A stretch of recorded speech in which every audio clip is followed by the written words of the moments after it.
This channel does not promote any violent, harmful, or illegal activities. All content provided by this channel is meant for an educational purpose only. MDH chana masala এখন ছোলা হোক বা বরবটি দানা, সাদা চানা হোক বা কালো, সব রান্নাই হবে অসাধারণ। কালীঘাটে গ্রেপ্তার বাংলাদেশি অনুপ্রবেশকারী, পুলিশে ধাক্কা মারার অভিযোগে গ্রেফতার বাংলাদেশি। ধৃত আজাদকে লুকিয়ে রাখতে সাহায্য করায় গ্রেফতার আরও এক। নেজার থেকে গ্রেপ্তার জাফর আলী শেখ। ধৃত আজাদকে দীর্ঘদিন লুকিয়ে থাকতে সাহায্য করার অভিযোগ। ধৃতর কাছ থেকে বাজেয়াপ্ত লাইসেন্স, আধার কার্ড, জাল নথি দিয়ে বানানো হয়েছে বাজেয়াপ্ত লাইসেন্স, আধার কার্ডগুলি। কালীঘাট থানার পুলিশ প্রথমে একটি দুর্ঘটনা মামলায় আজাদ শেখকে গ্রেফতার করে। পরবর্তীতে তার নথি যাচাই করতে গিয়ে দেখা যায় সে আদতে বাংলাদেশি। তাকে জেরা করে জানা যায় যে সে উত্তর 24 পরগনার নেজাটের বাসিন্দা জাফর আলী শেখের বাড়িতে বাংলাদেশ থেকে আসার পর লুকিয়ে ছিল। জাফরকে সে তার দাদা পরিচয় দিয়ে সমস্ত ভারতীয় নথিপত্র বানায়, অর্থাৎ আধার কার্ড এবং প্যান কার্ড।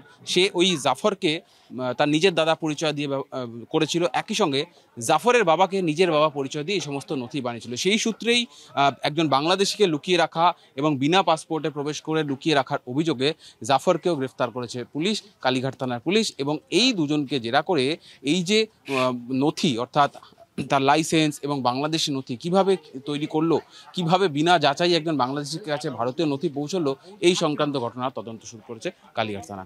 ক্যামেরা সমরের সঙ্গে সুজয়, TV9 বাংলা, কলকাতা।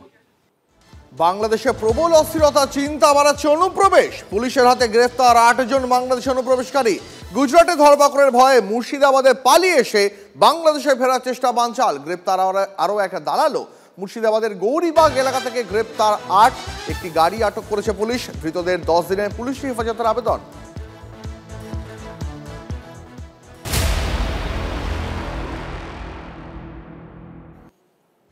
এবার দেখাবো আপনাদের ফের বালি মাফিয়াদের দৌরাত্ম্য। বেআইনিভাবে বালি পাচারের প্রতিবাদ করায় মারধর করার অভিযোগ।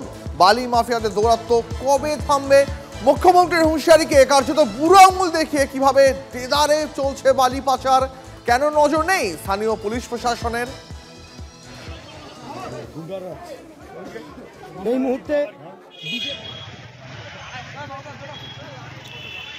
লেভেলে কিছু অফিসার, কিছু কর্মী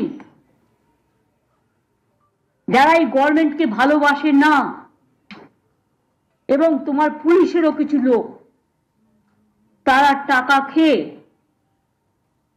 আজকে বালি চুরি বলো, কয়লা চুরি বলো, সিমেন্ট চুরি বলো, যখন বলবে কয়লা চুরি করছে তৃণমূল কংগ্রেস আর চুরি করবে সিআইএসএফ টাকা খেয়ে বা পুলিশের একাংশ টাকা খেয়ে, আমি এটা টলারেট করব না। মুখ্যমন্ত্রীর হুঁশিয়ারি, এই শব্দটা মনে হয় এবার আপনাদের বলা বন্ধ করা উচিত।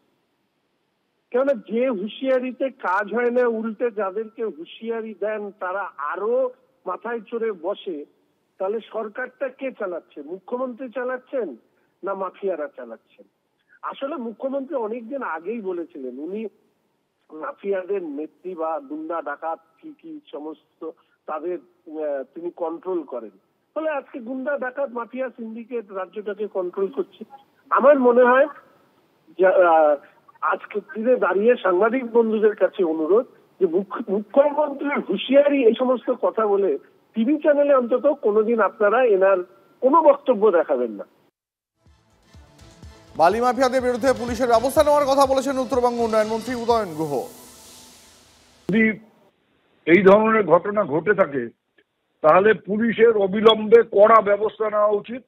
এইরকম দুষ্কৃতিকারী যদি তার পছন্দ হতে পারে, খবর নাও হতে পারে, কিন্তু সাংবাদিকদের ধরে মারধর করা, তাদের ক্যামেরা ভেঙে দেওয়া, এই ধরনের ঘটনা ঘটতে দেওয়া যায় না।